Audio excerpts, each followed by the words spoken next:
Nabi Muhammad Mustafa Rasulullah sallallahu alaihi wasallam wa kafatil anbiya'i wal mursalin wa li jamil muslimina wal muslimat wal mu'minina wal mu'minat wa khususan ila hadrati asy-syekh Abdul Samad Al-Falimani wa Imamul Ghazali sya'ulillahi lahumul Fatihah.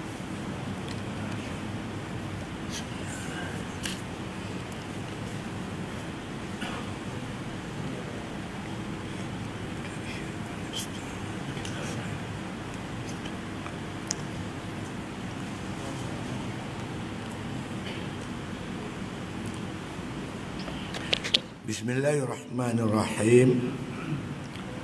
Alhamdulillahi Rabbil Alamin. Wassalatu wassalamu ala asyrafil anbiya'i wal mursalin wa ala alihi wa sahbihi ajma'in. Qala musannif rahimahullah ta'ala fi kitabih Al-Faslus Tsani fi kaifiyatil a'mali zahirati minas salati. Bermula pasal yang kedua pada menyatakan kaifiat segala ibadat yang zahir, iaitu daripada sembahyang. Bermula rukun sembahyang itu 13 perkara. Malam ni kita bicarakan tentang kaifiat sembahyang. Bukan 160 ya. Kaifiat semayang secara zahir. Ada semayang secara batin. Ni kena faham pula lah. Ada setengah tu sebut semayang batin, dia tak semayang terus. Ni dah. Dia semayang zahir tu makna dengan rukun-rukun, ialah rukun semayang 13 tu. Dengan sunat-sunatnya sekali. Ya. Yang batin tu makna kata pekerjaan hati. Ketika semayang tu hati macam mana? Macam mana sepatutnya hati tu macam mana? Kena makna kata hudur hati tu. Tetap hati itu kepada Allah Subhanahu wa taala. An ta'budallaha ka'annaka tarahu fa illam takun tarahu fa innahu yaraka. Nabi kata kamu beribadat pada Allah Taala tu seolah-olah kamu melihat Allah. Mana melihat Allah ni, tetap pandang hati, ingat kepada Allah. Kalau kamu tak boleh melihat Allah Ta'ala dengan mata hati, ketahuilah yang Allah sentiasa melihat kamu. Ada perasaan yang Tuhan sentiasa tengok kita ketika kita mengerjakan sembahyang. Itu makna kata ada muraqabah, ada musyahadah. Itu makna kata amalan batin. Dia ada tajuk dah khusus nanti. Ni malam ni bicara tentang adab-adab zahir. Kalau zahir ni tak betul, batin tak terpakai. Kalau zahir betul, batin tak ada. Dia cuma tak ada pahala. Semayang sah, pahala tak ada. Yang cantiknya dua-dua sekali, zahir dan batin. Itu dia. Al-Faslus Tsani, ini pasal yang kedua. Daripada makna kita kata tajuk semayang ni, dia masuk pasal yang kedua, iaitu fi kaifiyatil a'mali zahirah. Pada nak menyatakan kaifiat cara-cara segala amalan zahir. Zahir ni dia dengan perkataan dan perbuatan. Ada rukun perbuatan fi'li, ada rukun yang dinamakan qalbi, yang dinamakan qauli, perkataan. Apa benda yang kita boleh bercakap, ada benda yang tak boleh cakap. Dan sembahyang bukan boleh bercakap. Bercakap yang Tuhan bolehkan saja. Begitu juga perbuatan kita. Kita buat apa yang Tuhan tak bolehkan kita buat. Kita buat batal. Dia kena jaga. Siap perbuatan kita, percakapan kita dalam sembahyang mengikut apa yang telah ditunjuk, digariskan oleh Nabi, yang digariskan oleh Allah, yang ditunjukkan oleh Nabi kita Muhammad sallallahu alaihi wasallam. Kaifiat amalan zahir ni minas salati, daripada masalah semayang. Jadi kita semayang ada amalan zahir, ada amalan batin. Ni amalan zahir. Zahir bagi elok, ada rukun, ada sunat, ada pula adab-adab sembahyang. Dia ada adab. Peraturan ada adab dia. Imam Ghazali dia tekankan bab adab. Adab ketika mengerjakan sembahyang. Ya. Bermula pasal yang kedua pada menyatakan kaifiat. Kaifiat ni cara-cara mengerjakan segala ibadat yang zahir, iaitu daripada sembahyang. Dia yang ni kita kena jagalah.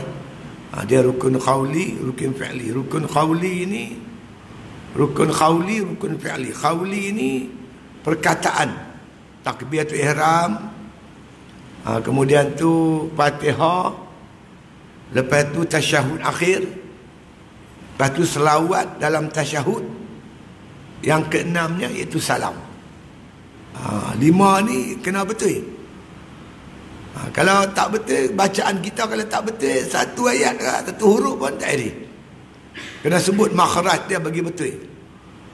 Kadang ada yang tak betul. Macam kita mengucap tasyahud dalam tahiyat dengan tahiyat akhir. Asyhadu an la ilaha illallah. Allah tu kena matkan, kena panjangkan. Jangan asyhadu an la ilaha illallah. Itu tak mat. Dia kena matkan, panjangkan. Lafzul jalalah tu mesti dimatkan. Zikir pun itulah. La ilaha illallah. La ilaha illallah. Allah tu kena dimatkan. Jangan la ilaha illallah. La ilaha illallah. Jadi Allah tu pendek. Tak mahu. Walaupun dia tak ada tanda mat, tapi lafzul jalalah, kalimah Allah tu mesti dipanjangkan. Kan? Kalau bila sebut la asyhadu an la ilaha illallah, tak mahu. Dia mesti la ilaha asyhadu an la ilaha illallah. Allah tu assalamualaikum warahmatullah. Biar panjang sikit Allah tu. Lepas tu salam. Semua ni kita sebut dengan betul. Dan perkataan-perkataan ni tuan-tuan, yang kita baca dalam sembahyang, mesti dengar telinga kita sendiri. Kalau tak dengar, dia tak mahu. Kita baca Fatihah, telinga kita sendiri tak dengar. Tak boleh. Setiap huruf tu mesti didengar di telinga kita sendiri. Kalau baca, cik tengok ada setengah sembahyang, dia Allahu Akbar. Lepas tu dia rokok. Mulut tak bergerak pun. Dia ni mulut tak bergerak. Dia ni baca Fatihah ke tak? Habis sembahyang saya tanya lah, minta maaf nak tanya sikit ni. Ya. Tadi masa sembahyang ni baca Fatihah ke tak? Dia kata baca Ustaz. Ustaz tengok mulut tak bergerak apa? Baca dalam hati ke tak? Baca dalam hati. Fatihah rukun qauli. Rukun qauli kena baca dengan lidah. Kena dengar dengan telinga. Kalau mulut tak bergerak, tak dengar apa? Tak? Kena didengar oleh telinga sendiri. Begitu ke? Iyalah. Jadi kita maknanya kita kena mengajilah. Ada syarat sah sembahyang. Saya ingat tajuk saya nombor 8. Syarat sah sembahyang. Kan? Menghadap kiblat lah, bersuci pada hadas lah, apa semua. Last sekali tuan, dia sebut mengetahui kaifiat sembahyang. Kaifiat sembahyang tu kita kena tahu. Kita sembahyang betul, tapi dengan kebetulan. Betul dengan betul, dengan kebetulan. Bukan betul dengan mengaji. Dia tak mahu. Dia mahu kita mengaji, kita tahu benda ni betul atau tak betul. Dia nak macam tu. Kalau betul dengan kebetulan tak jadi. Maknanya kena belajar lah. Kena belajar. Malah ni kalau kita belajar lama dah. Cuma nak muhasabah aja balik. Kan? Bila kita muhasabah, bila berbetulan dengan kitab, kita lagi tahqiq lah apa yang kita pegang selama lah. Lagi kuat pegangan kita tu, keyakinan kita kan. Yang sembahyang aku ni betul. Nak macam tu. Jadi berkaitan dengan ibadat zahir ni, ada rukun, ada wajib, ada sunat. Yang wajib ni ataupun rukun ni, kalau kita buat tak betul ataupun tak buat dia, sembahyang kita tak sah. Kalau yang sunat, kalau kita tak buat, cuma tak dapat pahala sunat lah, sembahyang sah. Jadi yang rukun ni kena jaga betul-betul. Kena jaga betul-betul. Macam kita cakap tadi, takbir ihram. Kan? Kena betul-betul. Takbir tu kena betul. Fatihah kena betul sungguh-sungguh. Tasyahud akhir. Kan? Lepas tu selawat dalam tu salam kena betul. Itu rukun dinamakan rukun qauli, rukun fi'li. Berdiri betul, rokok, sujud. Kita ekor serban kita panjang. Lepas tu bila kita sujud atas ekor serban. Lepas tu kita bangkit, serban tu bangkit. Kita tunduk, serban tunduk. Sujud atas ekor serban ni tak sah. Sejadah tak apa. Sejadah sebab kita sujud, kita bangkit. Sejadah tak bangkit. Dia duduk situ ya. Kalau kita bangun, dia bangun. Semayang kita tak sah. Sujud atas ni, di ekor serban. Serban dia panjang sampai ke punggung. Mata sujud tu kena atas serban. Kita pun bangkit, serban bangkit lah. Semayang tak sah. Kan? Tapi kalau serban dia panjang ekor. Sampai panjang sangat. Kalau dia bangkit, pangkai je bangkit. Ekor tak bangkit, tak apa lah. Kira macam tu. Dia bangkit, kita bangkit. Habis, maya tak sah. Macam tu muslimat begitulah. Sujud atas kentelkung. Kentelkung dia besar. Dia sujud atas kentelkung. Dia bangun, kentelkung dia bangun. Dia duduk, kentelkung duduk. Tu tak mah. Dia tak boleh, tak sah. Macam tu. Kan? Banyak cerita dia berdiri betul, rokok, sujud. Lepas tu duduk antara sujud. Lepas tu duduk tahiyat akhir. Dia ada 5. 5 dengan 6 jadi 11. 2 lagi panggil rukun qalbi. Niat dengan tertib. Niat ni tuan-tuan sekalian, dia ada martabatnya.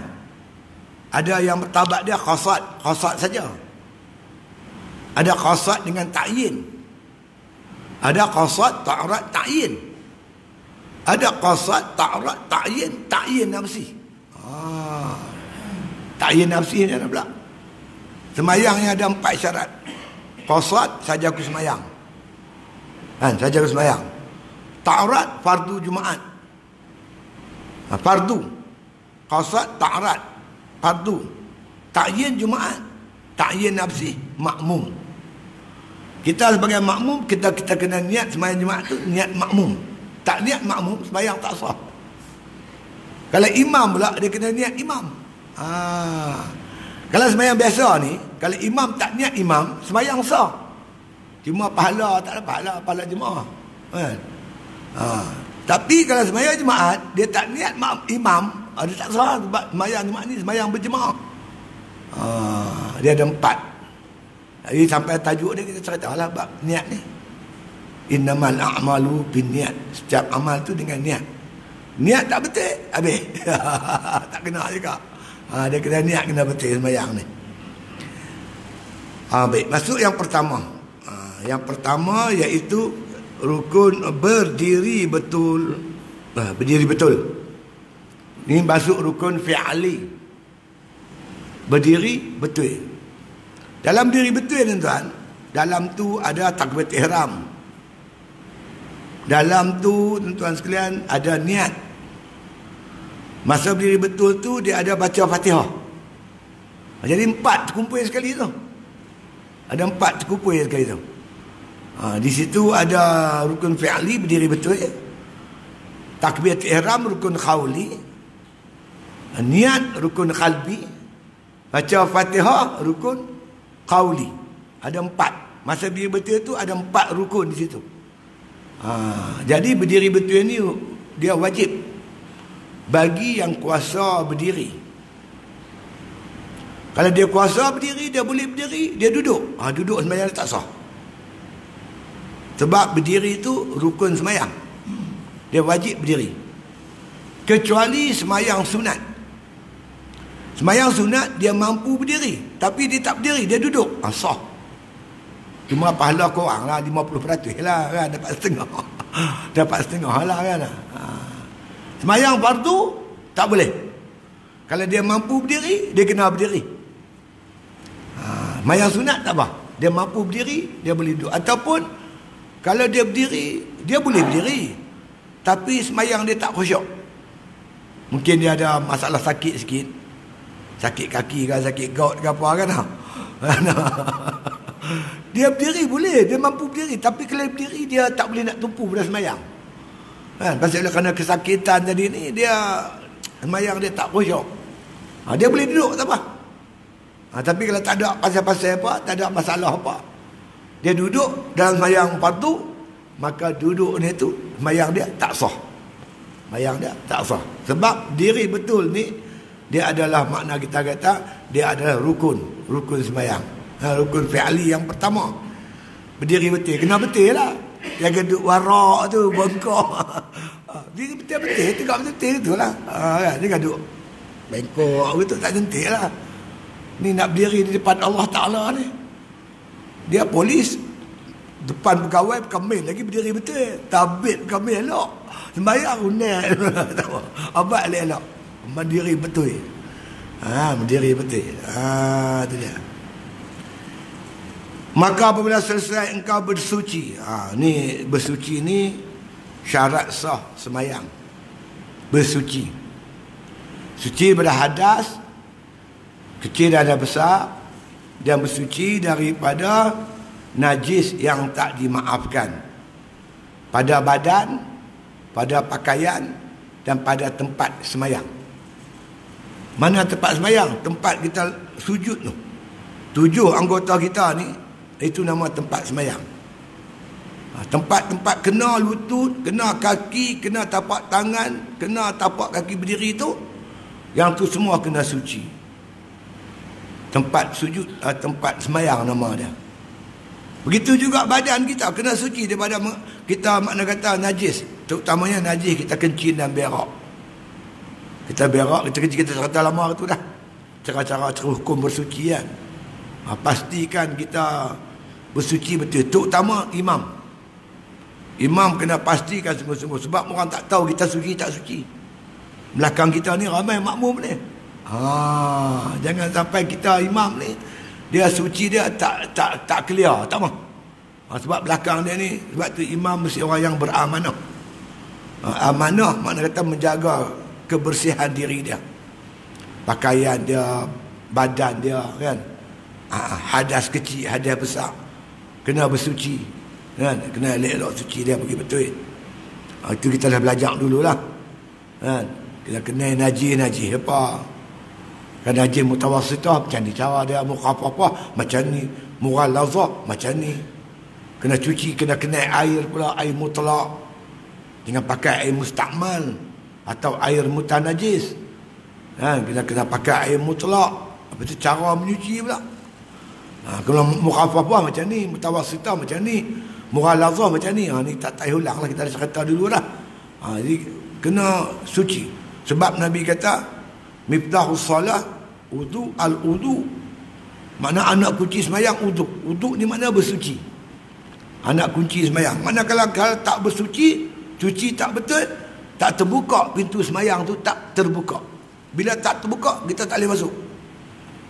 Tak boleh masuk. Kalau kita ni najis, kita semayang. Kalau kita tahu kita ada najis, kita semayang juga, hukumnya haram. Kita ada hadiah besar, kita pergi semayang, kita tak suci hadiah besar, haram semayang tu. Bukan tak sah, haram, tak boleh. Jadi kena pastikan bahawa kita ni dah makna selesai dalam masalah bersuci. Bersuci daripada hadas, hadas besar. Cuci hadas besar macam mana? Dengan mandi, mandi wajib. Dan hadas kecil, suci pada hadas kecil dengan berudu. Jaga benda-benda ni, wudu ni kena jaga elok. Ya, dan suci pula daripada najis. Najis sama ada mutawassitah, mukhafafah ataupun mughalazah. Najis ni pada badan dan pakaian dan pada tempat sembahyang. Kadang-kadang najis ni kena jaga juga tuan-tuan. Kadang-kadang kita tak perasan. Kita sidai baju. Sidai baju tu kita jemur, baju tu basah. Bila baju tu basah, lepas tu dekat dengan penyidai tu ada sampah. Dalam sampah tu ada tape. tik lembu ke, tik kucing ke. Jadi tik ni kering. Tapi bila bakar sampah, jadi asap. Asap tu najis. Asap tu bila kena baju kita basah, melekat kat baju. Baju tu najis. Kita bawa pula pergi semaya, cantik. Dia kena pastikan, kena perhati tengoklah benda-benda macam ni. Kita kena ambil berat, kena perhati, kena tengok kan. Tak ada najis apa, tak apalah. Tak payahlah was-was. Tapi kita tengok jelas najis tu berbentuk asap. Asap tu najis tuan. Kan? Dia jadi daripada apa? Dia jadi daripada tek lembu. Maka tek lembu tu najis, asap dia pun najis lah juga. Kena baju kita basah, melekat di baju kita. Jadi baju tu bernajis. Dia kena jagalah semua benda-benda macam ni. Kan? Pakaian kita, tempat sujud kita dan badan kita. Badan kita biasanya ketika kita buang air besar, air kecil. Yang tu kena basuh, cuci dengan elok. Ya, insya-Allah. Ya. Dan itu satu. Sebab apa? Sebab syarat sah sembahyang mesti suci daripada najis dan juga hadas besar, hadas kecil. Dan selesai pula daripada menutup aurat. Ini pun syarat sah sembahyang, kena menutup aurat. Kalau aurat kita tak tertutup, maka tuan-tuan sembahyang tak sah. Aurat ni macam mana tuan? Pakaian yang tutup tu pakaian yang tidak menampakkan kulit kita. Kita pakai pakaian tapi pakaian tu nipis, nampak rupa kulit. Kalau dia putih, nampak kulit putih dia. Kalau dia hitam, nampak kulit hitam dia. Itu tak menutup aurat. Maksud menutup aurat, menutup daripada warna kulit. Aurat lelaki antara pusat dengan lutut. Dan sembahyang kena tutup. Maksud antara atas pada pusat, bawah pada lutut. Itu antara. Kita faham antara je lah. Antara Kuala Lumpur dengan Petaling Jaya. Macam. Tak sampai Kuala Lumpur lagi, sampai kan tang sepadan Kampung Kerinci ada dia kota ada tulis kan. Sempadan Selangor wilayah kan. Yang tu tak masuk Kuala Lumpur lagi. Itu antara. Petaling Jaya tak masuk Berjaya lagi. Tak mana kan. Kita bagi kita antara. Macam kita kata antara Beruas dengan Ipoh. Ipoh tu pun tak sampai, Beruas pun tak sampai, antara. Ya. Tapi bagi mazhab kita Syafi'i, bila sebut antara, atas pada Beruas, atas pada Ipoh. Atas pada lutut, bawah pada lutut, atas pada pusat. Tapi saya nak cerita tuan-tuan gila kot. Saya duduk kentanan. Dan tu dalam tu macam tuan. Ada seorang mamak tu, dia India Muslim. Dia kena tahan, dia driver taksi. Dia kena tahan pasal dia terlibat dalam kes pasport, memasukkan pasport antarabangsa. Saya panggil dia uncle. Dia rajin sembahyang tuan. Dalam kes tahanan tu panas. Panas tuan, bila panas dia pakai, dia sembahyang, dia baju tak pakai kancing ni, dia buka butang. Lepas tu dia pakai kain dia bawa pada pusat. Terbuka lah dada dia, nampaklah pusat. Saya kata, uncle, mana boleh sembahyang macam ni? Apa pasal? Itu nampak pusat. Tak apa. Dia kata tak apa. Pasal apa? Tak apa pula. Saya kata ni pusat aurat tu. Dia kata tak apa. Lepas dia pergi ambil, bawa kitab dia bagi jumpa saya. Dia tunjuk kitab dia. Kitab dia tulis Tamil.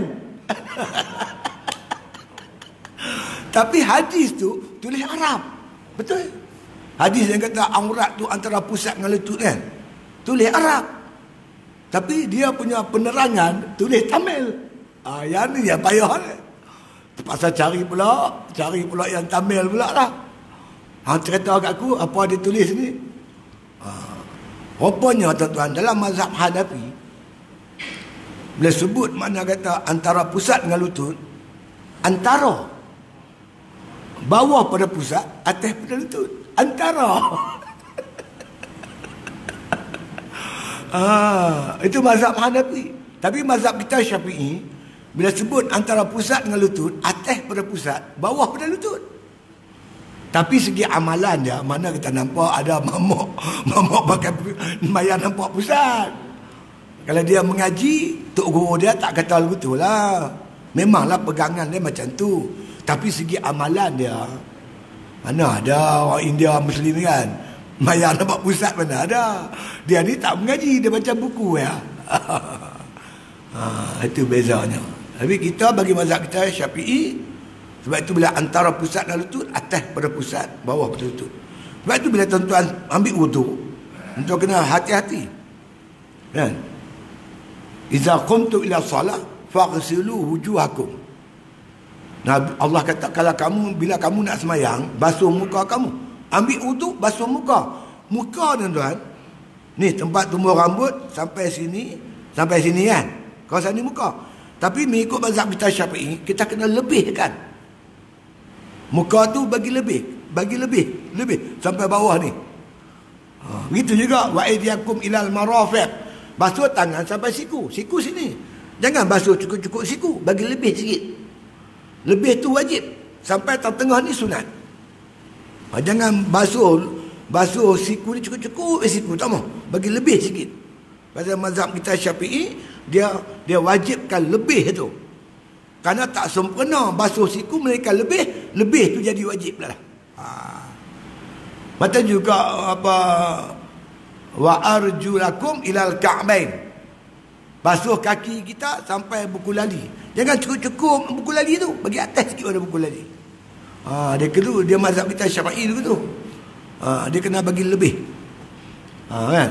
Begitulah bila sebut antara pusat dengan lutut, bagi lebih. Atas pada pusat, bawah pada lutut. Kita pakai ni lebih pada tu lah dah kan.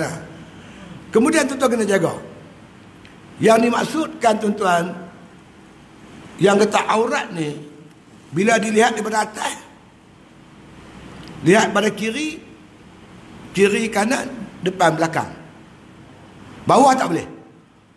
Katalah kawan tu pakai apa, dia pakai kain, dia sembahyang, kita pergi tengok bawah surau kan. Dulu surau dia ada ni kan, tinggi, bawah ada papan, lantai dia jarang, tengok nampak. Itu tak apa. Kalau dia sujud, kita nampak paha dia, tu batal. Tu setengah-setengah orang dia lebih suka pakai seluar. Pakai seluar kan, dia pakai kain tapi di luar tu ada seluar lagi. Untuk berhati-hati supaya bila dia sujud tak nampak. Dia kalau nampak daripada atas, sebab tu kalau kita pakai baju ni, kita kena kancing ni. Dan kalau kita buka kancing, mungkin nampak pusat kita daripada atas. Kalau orang atas tengok nampak pusat kita, sembahyang kita batal. Lepas tu kancing kena ada kancing ni. Supaya ni kan. Kalau tuan-tuan pakai baju dalam apa, cantik lagi lah. Itu. Katalah kita sembahyang. Tengah-tengah sembahyang dah kena angin tiup. Biasanya sembahyang dekat bendang lah, orang tanam padi kan. Dia ada dangau ni pondok kecil. Nak balik rumah pun tak nak main pula segan. Sembahyang dan dangau, angin kuat, dia pukul, terbuka aurat kita tutup dengan cepat, tak apa, tak batal. Kalau kita tak tutup, maka masa lambat batal. Tutup balik cepat, tak batal. Tapi kalau berturut-turut, batal pula. Kita tutup, dia terbuka balik. Tutup, dia bayar tu. Buka katuk. Sekali tak apa, sekali dua kali tak apa lah. Kalau berturut-turut, tak apa, dia batal. Itu bab aurat. Kalau bagi muslimat, seluruh anggota lah, melainkan tapak tangan. Masuk tapak tangan ni termasuk belakang tangan sekali lah. Tapak tangan dan belakang tangan dan muka. Bila sebut muka kena jaga ni. Jangan sampai dagu. Ni dagu dah terkeluar pada muka. Jangan bagi nampak dagu. Muka je, muka.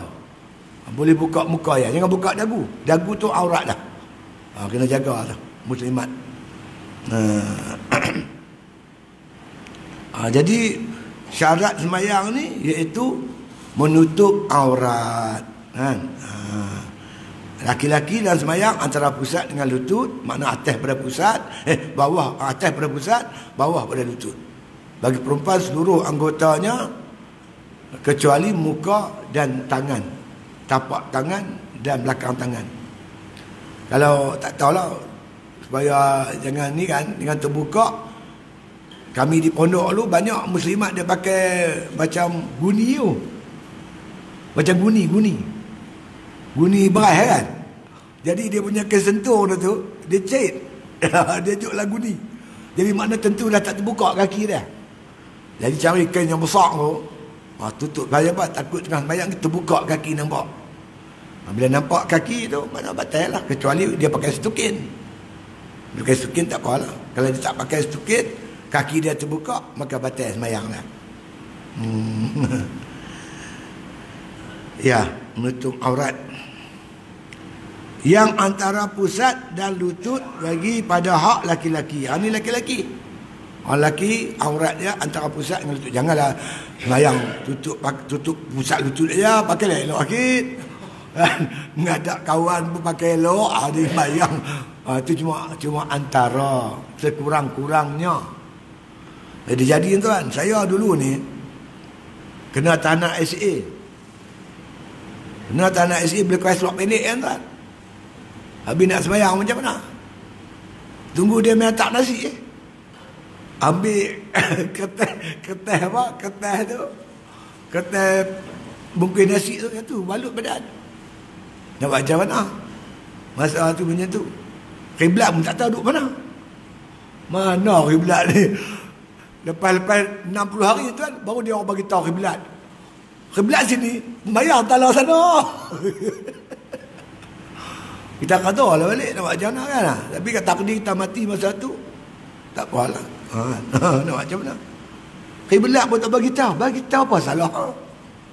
Kan kita nak lari. Bagi tahu kiblat apa masalah? Kiblat pun tak tahu. Aduh, leceh tu ya. 60 hari tak pijak tanah. Keluar pada sel tu pijak tanah, tak pijak. Aku pijak ke tak lagi ni? Pengalaman lah dapat duduk ISA 60 hari. Lepas tu bagi wanita melainkan muka dan dua tapak tangan dan belakang tangan. Maksud telapak depan tangan dengan belakang sekali lah. Hingga pergelangan tangan. Sampai tang cekak tangan tu. Jadi kalau nak buat ni, buat bagi cekak tangan lah. Kan? Kalau pakai baju yang umpan pakai banyak lapis, tak apalah. Tapi pergelangan tangan, cekak tangan tu. Ya. Pada hak dan pada hak perempuan yang merdeka. Perempuan yang sahaya. Perempuan sahaya ni tuan sekalian yang menjadi hamba orang yang tak merdeka. Dia semayang dia macam semayang laki-laki juga, antara pusat dan lutut. Tapi bagi perempuan yang merdeka, aurat perempuan yang merdeka macam kita semua ni, iaitu antara tubuhnya, sekalian tubuhnya, melainkan muka dan dua tapak tangan dan dua belakang tangannya. Jadi aurat perempuan dalam semayang, perempuan yang hamba sahaya macam laki-laki, antara pusat dan lutut. Bagi perempuan merdeka, iaitu boleh buka muka dan tangan, tapak tangan dan belakang tangan. Ya. Maka hadap olehmu akan khiblat. Syarat semayang mesti menghadap khiblat.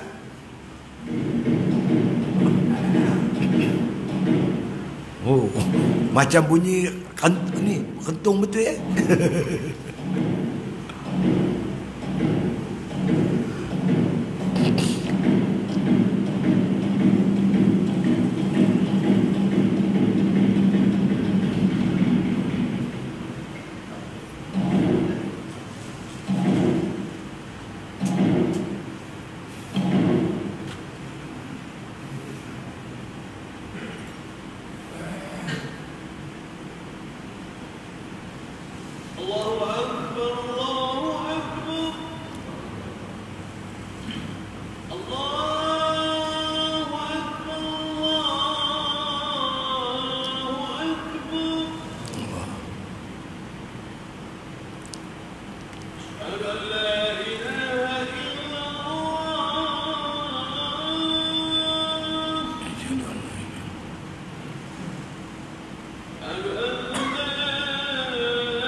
La ilaha illallah.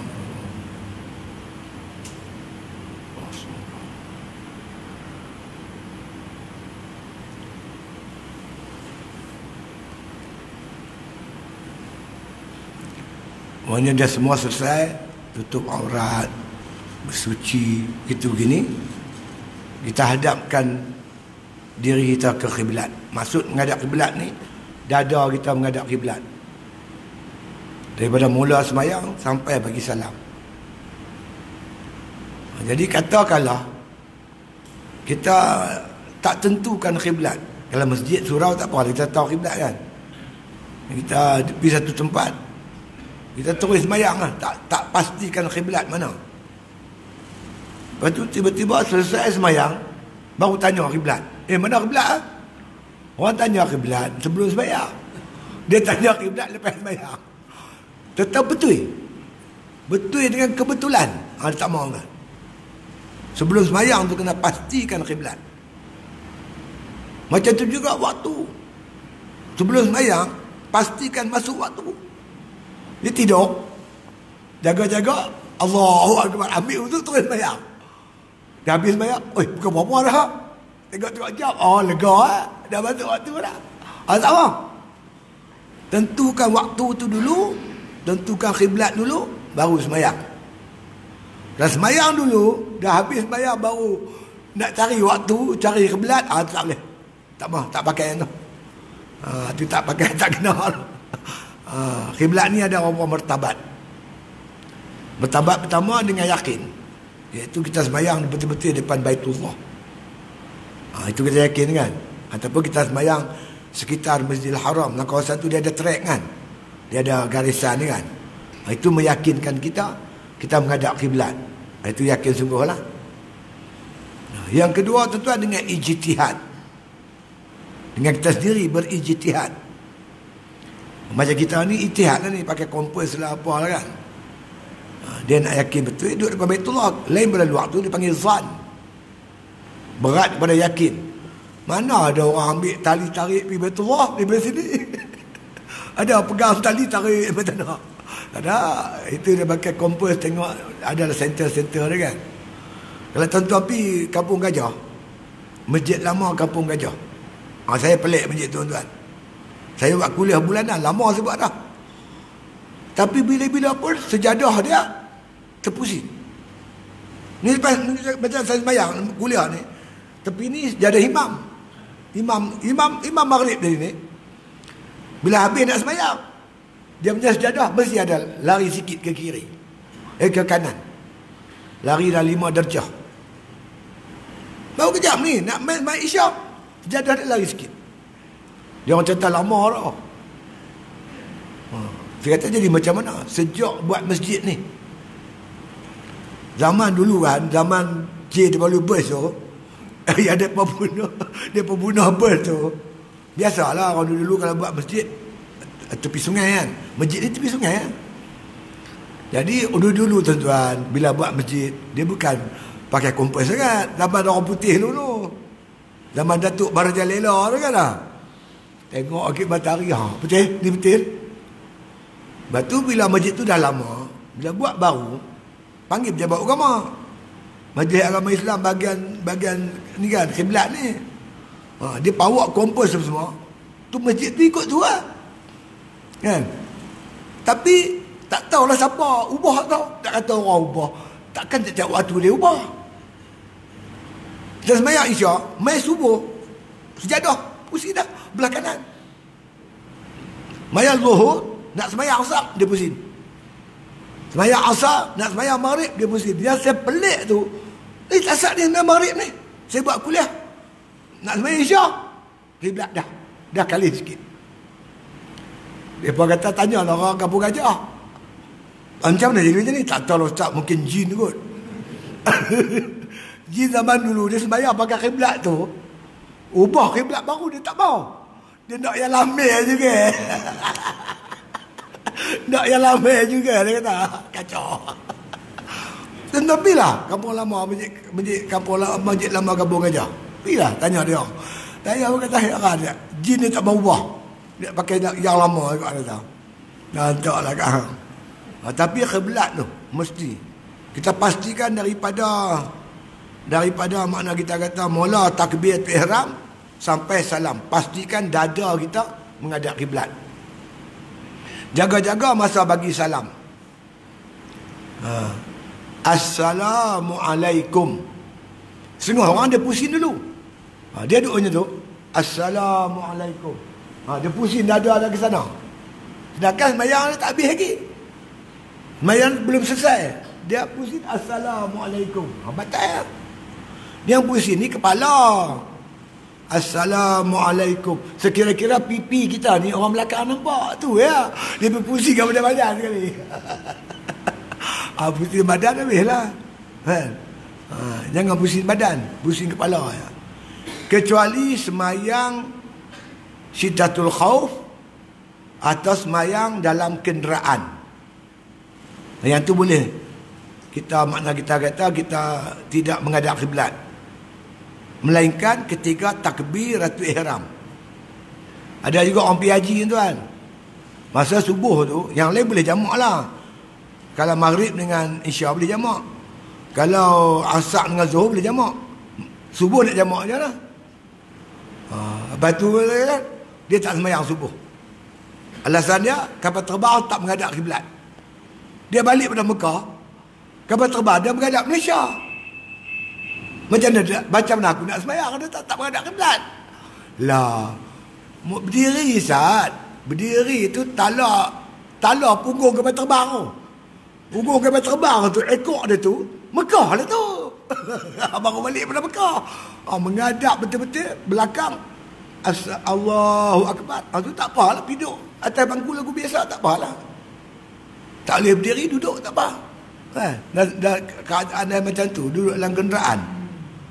Begitu juga kalau tuan-tuan duduk dalam pergi ke laut. Macam kita pergi ke laut tangkap ikan kan. Bot ni musim rata. Masa takbir ihram menghadap kiblat. Lepas tu bot nak musim tak pergi dia.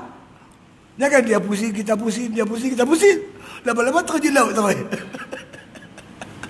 Tak boleh berdiri duduk. Kan? Tapi dalam keadaan biasa menghadap kiblat, kecuali Syiddatul Khauf. Syiddatul Khauf ni masa berperang. Masa perang dibolehkan.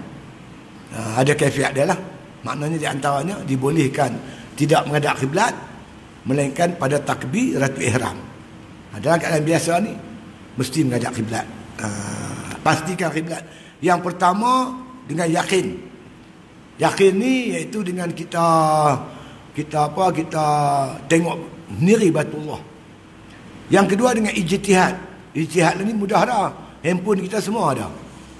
Dan handphone kita ada kan? Ada arah kiblat. Itu tak masalah dah. Kan? Kalau kita tak boleh ijtihad ataupun tak ada kompas, tak ada itu sini, kita boleh mengikut orang yang mampu berijtihad. Dia boleh ijtihad, kita ikut dia pun tak apa. Itu menghadap kiblat. Dan lagi kata musannif, padahal berdiri betul dan tundukkan kepalamu serta engkau simpankan tilikmu itu kepada tempat sujud. Yang ini bukan wajib, tapi adab, sunat. Daripada mula takbiratul ihram sampai salam, tempat kita tengok tempat sujud. Itu nama khusyuk mata. Khusyuk mata dengan melihat tempat sujud. Kecuali ketika kita tasyahud. Asyhadu an la ilaha illallah. Kita angkatkan jari kita, kita tengok jari kita tu. Tang tu masa tu ya, lepas tu tengok balik tempat sujud. Ketika isyarat kita mentauhidkan Allah, ketika tasyahud dengan perkataan asyhadu an la ilaha illallah, kita tengok tempat sujud.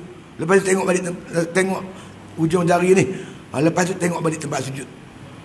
Itu namanya khusyuk mata. Jangan tengok kata tu imam baca panjang, surah panjang, dia pun duk tengok atas. Lepas tu tengok cicak pula, cicak berkeli. Cicak mana lah benar ni, cicak jantan ke cicak betina? Tak boleh lah tengok tempat sujud. Itu namanya khusyuk mata. Khusyuk telinga, dengar bacaan. Bacaan kita dengar. Kalau rukun, kita wajib dengar. Kalau makna imam baca surah, baca apa semua, kita kena dengar imam. Dengar imam baca tu kita dengar. Itu khusyuk telinga nama dia.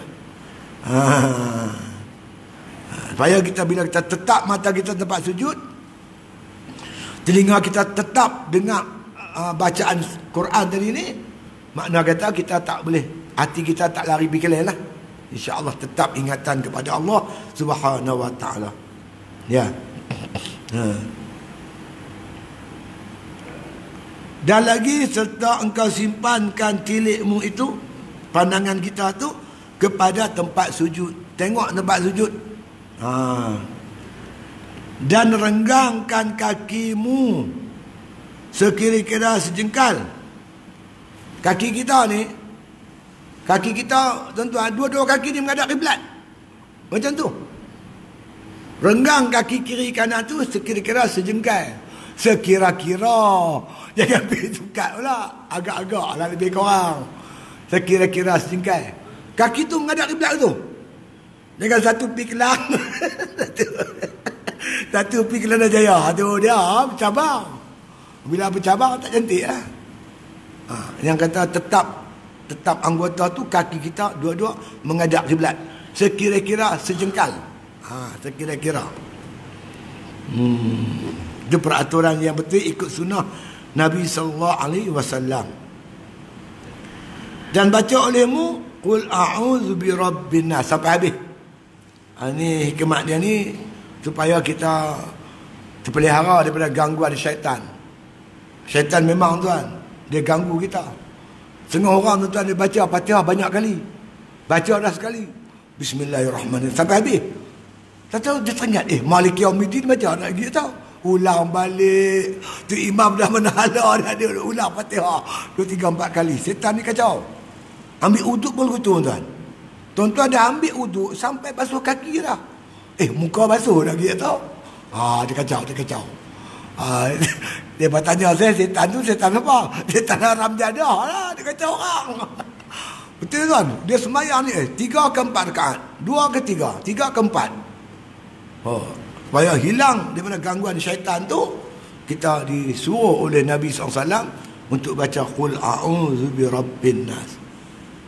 Baca supaya terpelihara daripada was-was syaitan. Was-was ni bisikan-bisikan syaitan di hati kita, terutama dalam sembahyang. Tuan-tuan kalau hilang kunci kereta, cari tak jumpa, tuan sembahyang tu. Ambil untuk sembahyang mutlak 2 rakaat. Lala tu nampak. Pandai setan ni. Dia cerita betul hal letak bawah kitab dia dah. Azorak pada anak pipi tengok betul dah. Oh, setan bijak tu. Pelihara daripada syaitan. Dan hadirkan hatimu kepada Allah Ta'ala. Cara hadir ni 2 macam tuan. Satu musyahadah, satu lagi muraqabah. Yang paling tinggi musyahadah lah.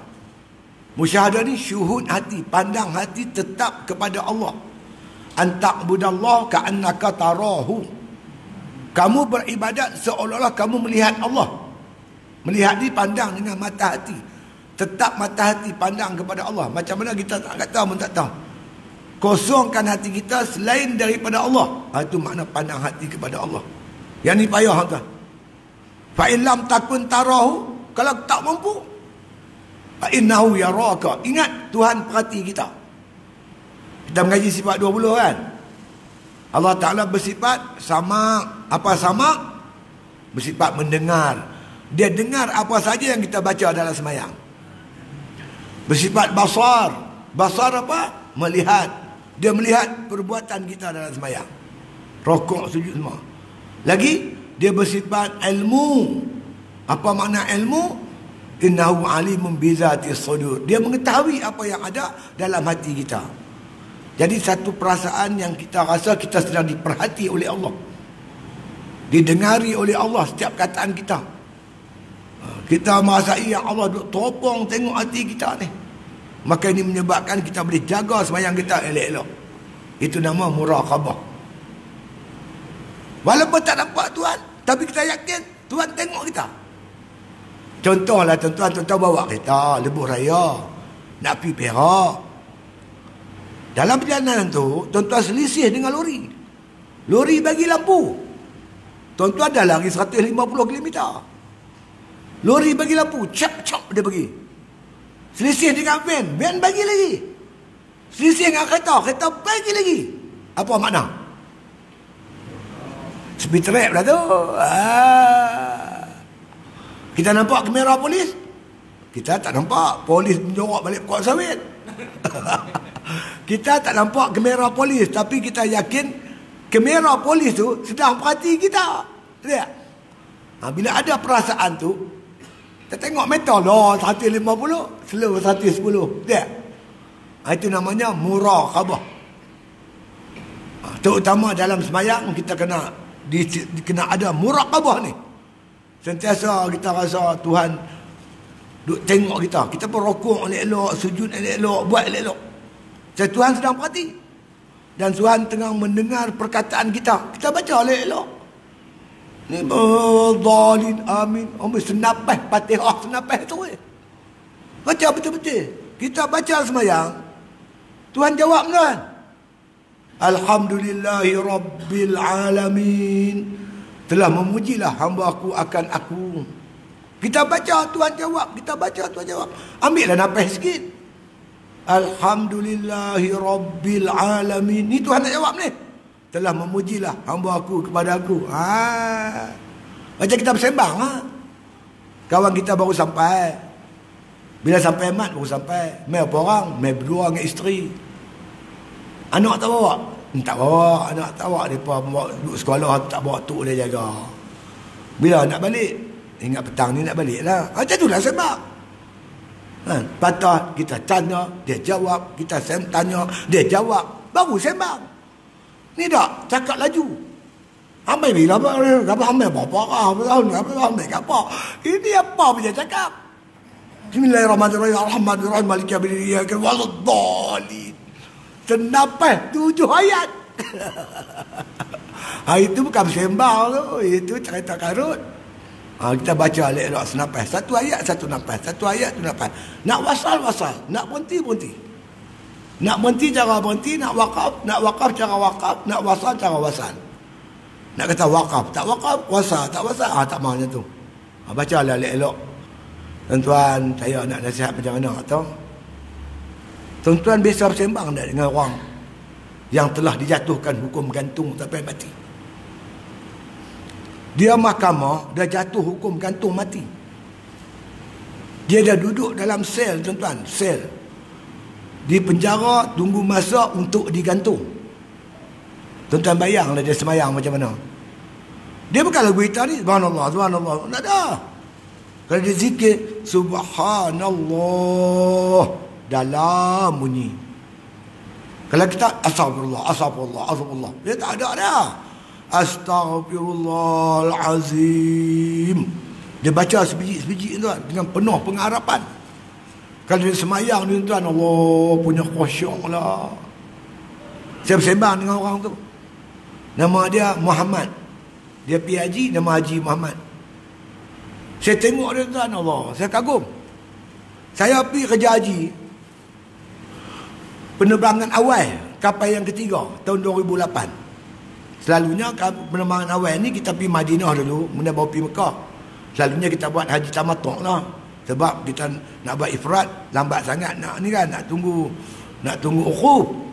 Jadi kita nak jaga ihram kita payah.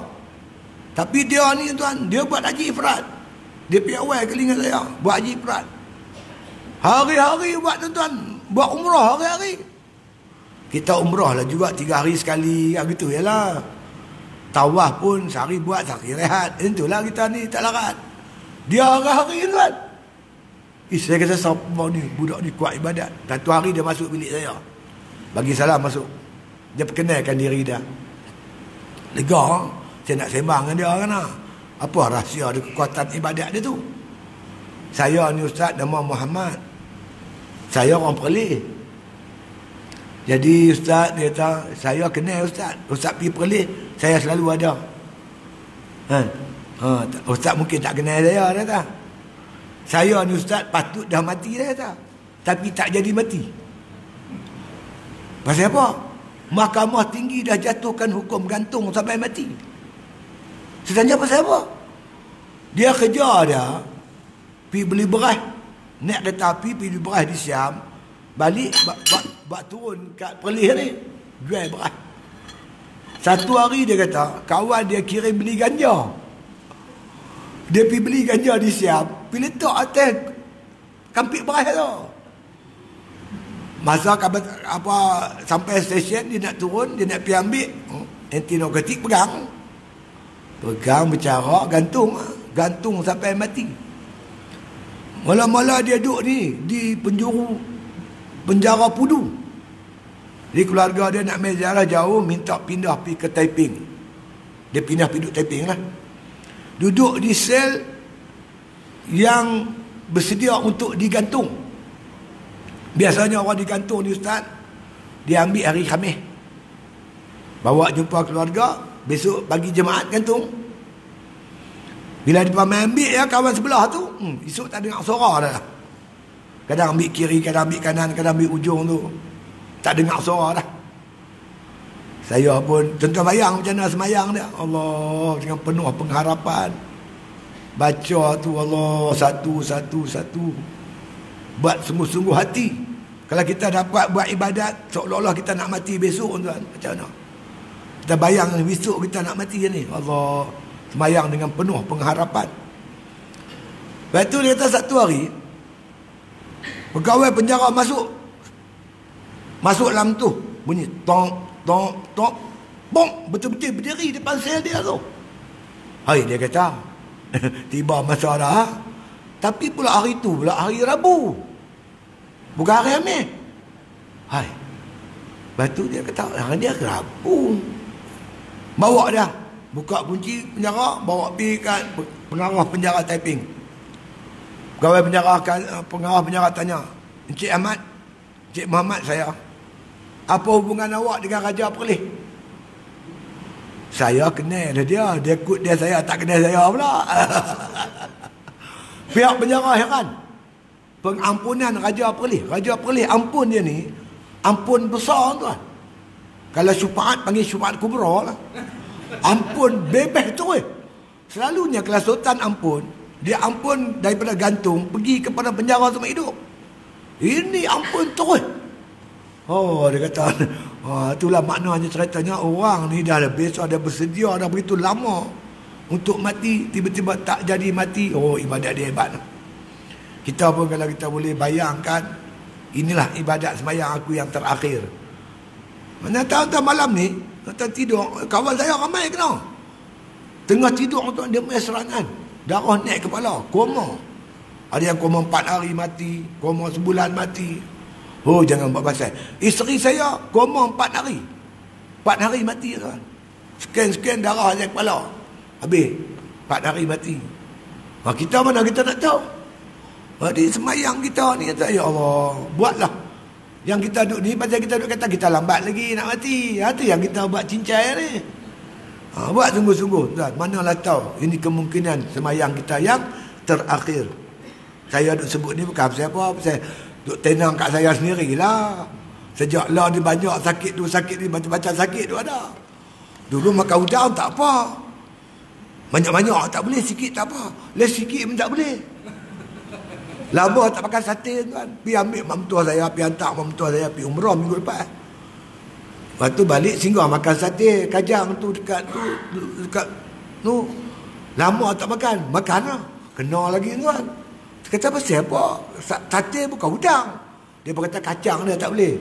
Pula dah. Hari tu tuan-tuan, saya makan ni, buat dal, buat ni. Buat apa? Capati. Beli tepung tu, tepung atar tu, suruh isteri buat capati. Yang makcik-makcik pondok tu pula, bila dengar saya nak makan capati, dia buat dalca tu, sedap. Dalca ada terung, ada habis kentang, kacang perpu pun banyak. Aku makan sungguh-sungguh. Malam tu tak tidur lah.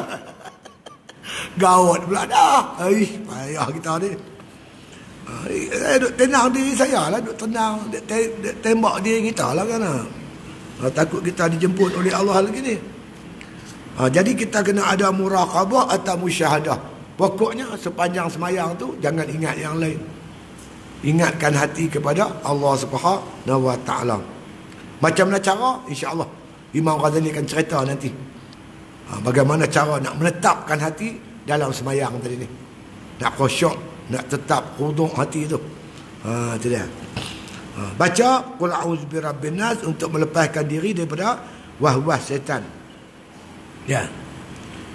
Dan kosongkan hatimu daripada was-was pekerjaan dunia. Jadi urusan dunia tu letak tepi dululah, jangan duk ingat sangatlah. Kan? Kita 24 jam tuan, takkan nak bagi masa semayang 20 minit pun kita ambil yang dunia masuk dalam semayang. Bagi kosongkan hati. Orang yang semayang duk ingat yang lain ni, dia mencuri. Masa tu patutnya diperuntuk kepada Allah Ta'ala. Ingat Allah, dia pergi ingat yang lain pula dah. Kan kaya tak mana pun. Ada orang tu, dunia dia besar, hebat, tapi dia tak sibuk. Mayang dia elok. Kita tengok kawan saya tu, dia pengurus ladang buat estate di Lahad Datu Sabah. Bekerja dia, saya tengok punya ramai. Bila dia punch card tu, dia panggil apa? Cokrol. Punch card dia tu berbaris, punya ramai. Tapi tak ganggu semayang dia, ibadat dia. Dia tarahim, dia bagi tazkirah subuh, semua dia elok. Ini ada kebun getah setengah hektar ya. 20 batang pokok getah. Tak sembahyang subuh. Bubuh lampu kat kepala. Yang kawan tu beribu hektar. Tak kacau apa? Alah, kita dunia tak banyak mana pun sibuk. Tak tahu lama. Nah. Dan kau tilik dengan mata hatimu, seolah-olah adalah engkau di hadapan Tuhanmu. Kita ni berhadapan dengan Allah, berhadapan dengan Tuhan kita. Tak payahlah kita ingat yang lain. Kerana Allah Ta'ala tiada menerima akan semayang hambanya itu, melainkan dengan hadir hati kepadanya. Kita semayang, kalau hati kita merewang ingat ke lain, Allah tak terima semayang kita. Rugi saja, letih. Ya, letih sajalah semayang kita kalau Tuhan tak terima. Tapi kalau Tuhan terima, ganjarannya besar tuan. Imam Ghazali contohkan, dia kata ibadat kita ni kalau Tuhan terima, dia nak buat contoh macam persembahan kita diterima oleh raja. Contoh, raja nak main kampung saya. Saya cari durian 5 biji durian yang saya tanam tu. Bagi kat raja 5 biji. Pergi jumpa PA, nak jumpa sultan, boleh tak? Buat apa? Nak sembahkan 5 biji durian. Dia pun tanya sultan, tuanku kata siapa ada nak bagi durian ni? Ustaz Siddiq Nur. Siddiq Nur tak faham lah. Siapa masuk menghadap, ampun tuanku beribu ampun, ni durian patik harap sangat tuanku terima. Maka tuanku terima durian saya ni. Agak-agak berapa sultan nak bagi? RM50? Takkan RM50 kot sultan. Menteri besar, tuanku bagi Ustaz Siddiq 5,000. Ya, 5 biji durian 5,000. Bila tuanku terima 5,000. Itu ibarat kata Al-Ghazali, kalau ibadat kita diterima oleh Allah, nilainya besar tuan. Kalau tak terima, mata durian tak terima ni lah. Kita jual tepi jalan 5 biji. Orang belilah sebiji RM10, 5 biji RM50. Kena orang tak beli, 3 hari pecah punggung. Jadi tempoyak. Apa harga tempoyak? Ibadat kita ni tuan, walaupun 2 rakaat, tapi jika diterima oleh Allah, besar nilai dia tuan. Ni kita berhajat sangat. Sebab tu lepas sembahyang kita minta Rabbana taqabbal minna salatana. Ya Allah, ya Tuhan kami, tolong makbulkanlah sembahyang aku ni.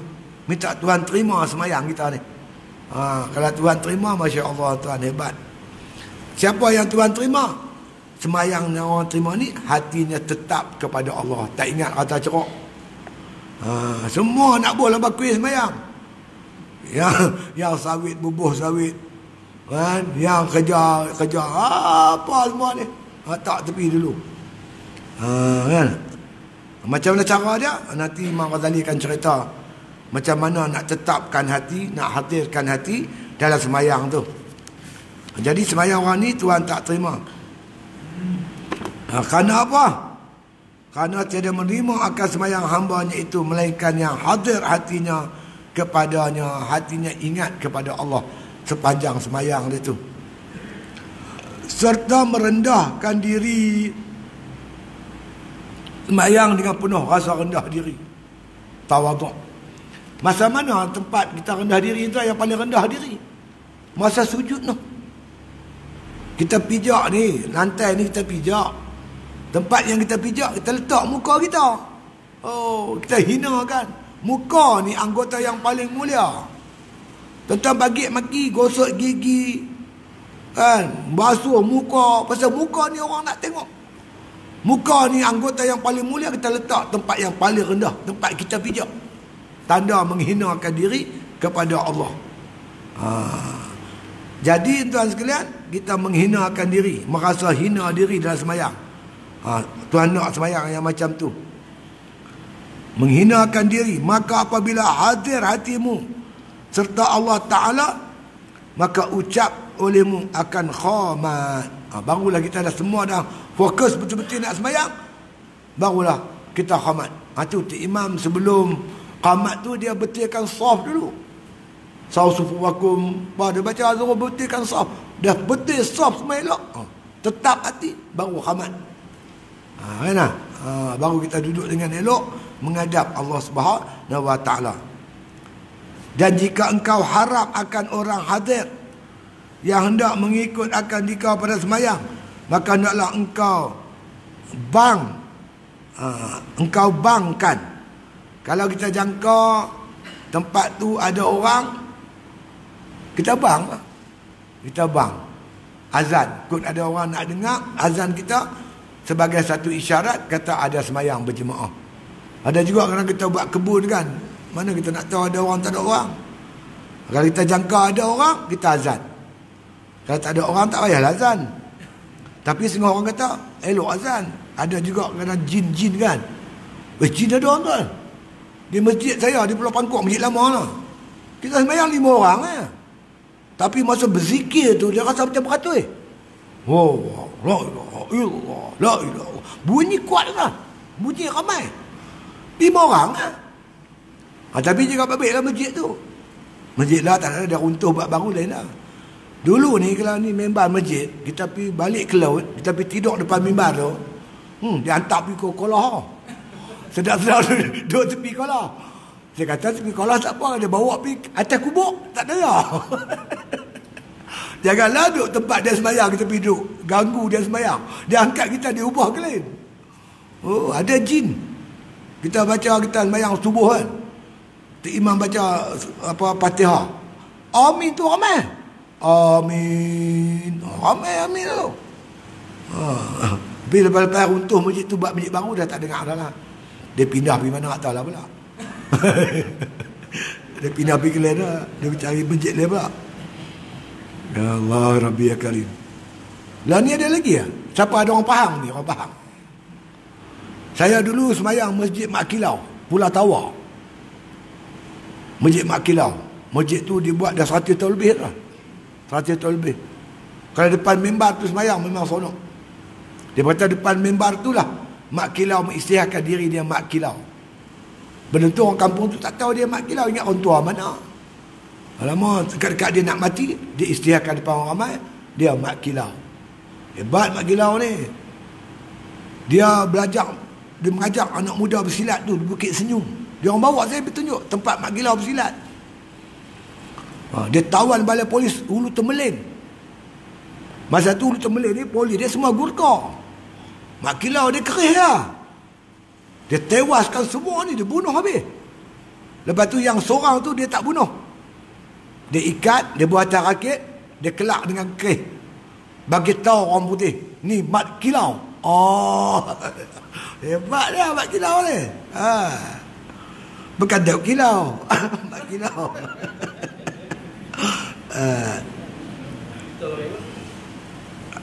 Mak Kilau. Panglima lah, Panglima Mak Kilau.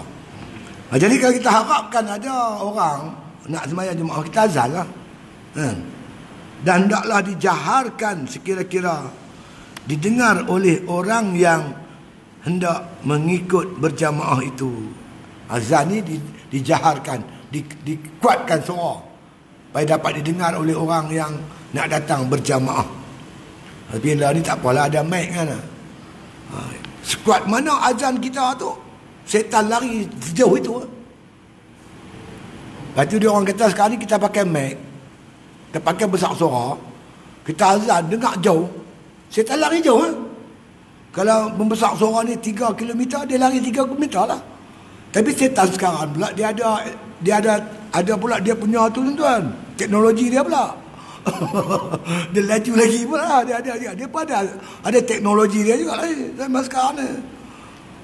Dia mari balik bila azan dia pergi dia mari balik.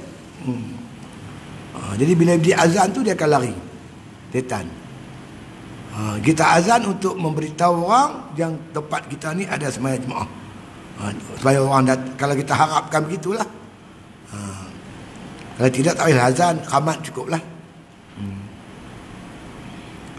Ya. Inilah makna kata Imam Al-Ghazali.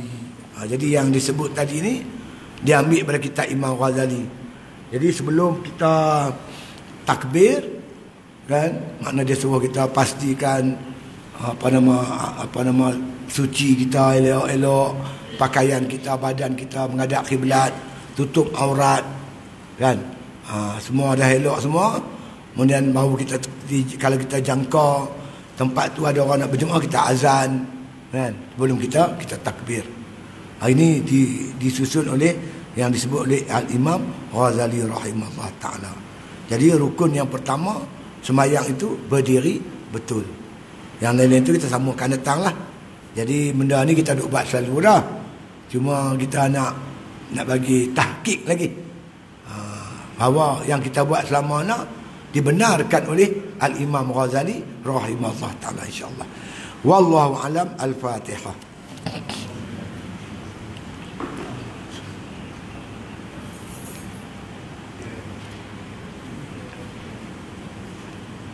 Jadi ada dua benda ya. Yang pertama tabung ya tuan, untuk kita masih dalam pembinaan lah. Pembinaan di Pulau Pangkok tu insya-Allah sedang dibina. Banyak lagi lah yang kita perlukan. Yang kedua, ada bawa daging hari ni, daging lembu. Lembu kita belah sendiri. Jadi baru-baru ni 2 hari lepas, pelajar ni merongot hari-hari makan ikan. Lembu tak ada, Ustaz, lembu. Tangkap sekok lembu sembelih. Separuh bagi budak makan, separuh kita jual lah. Tu ada kita buat bulan Tupperware tu. Satu Tupperware tu RM10. Kan? Dan lepas kalau lembu banyak-banyak pun tuan kalau makan banyak. Tuan-tuan kolesterol. Lagipun depan saya ni banyak pencin. Pencin ni duduk dengan isteri 2 orang ya. Buat daging banyak-banyak. Sikit-sikit jadilah. Sekali 2 kali masak lah.